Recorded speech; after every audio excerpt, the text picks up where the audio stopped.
Break and clutch liver লাগানোর আগে তোমরা এই ভিডিওটা অবশ্যই দেখে নেবে, নাহলে কিন্তু সব থেকে বড় একটা প্রবলেম হয় বাইকে। তো সেই প্রবলেমটা তোমরা বুঝতে পারবে না। সবার প্রথমে এই ভিডিওটা চেক করো, তারপর তোমরা লাগাবে।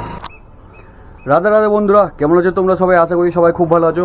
তবে একটা নতুন ভিডিও নিয়ে চলে এসেছি তোমাদের সবার সামনে। তো এটা হচ্ছে মাস্টার ডিস্ক ব্রেক পাম্প, আর এটা হচ্ছে ডিস্ক ব্রেক অয়েল .3 নেওয়ার একটাই কারণ, এটা রেড কালার। আর .3 আর .4 এর যে কম্পোজিশনটা ওটা অনেকটা একই। মধ্যে এরকম একটা পাউচে তোমাদের অয়েল যা কিট তোমাদের দরকার সেটা পাবে। এটা হচ্ছে ডিস্ক ব্রেক, লুকটা দেখা একবার। এটা হচ্ছে আমাদের ক্লাচ লিভার।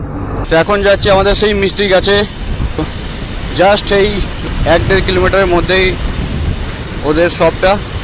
আর আমি বেশিরভাগ টুকটাক কাজগুলো আমি ওর কাছেই করি। ওটা লাগানোর পর বাইকের লুকটা দেখবে একদম পুরো চেঞ্জ হয়ে যাবে।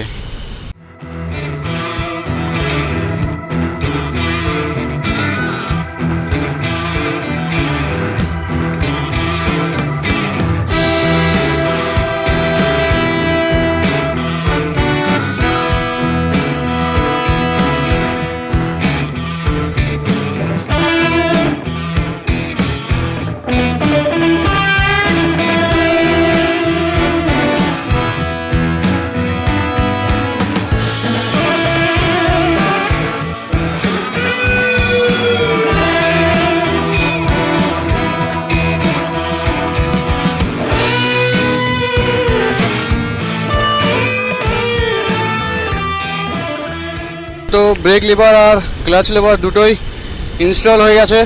তো বন্ধুরা, তোমাদের যেটা বলছিলাম সব থেকে সমস্যা কোন জিনিসগুলো হয় তোমাদের একবার দেখিয়ে দিই।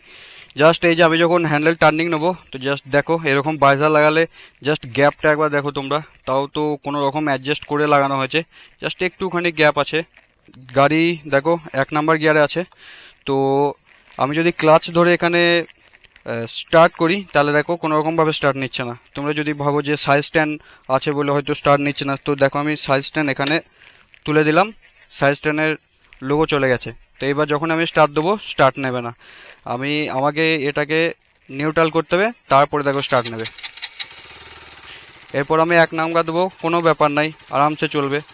এত কষ্ট করে সব কিছু লাগানো হয়েছে, সেট করা হয়েছে।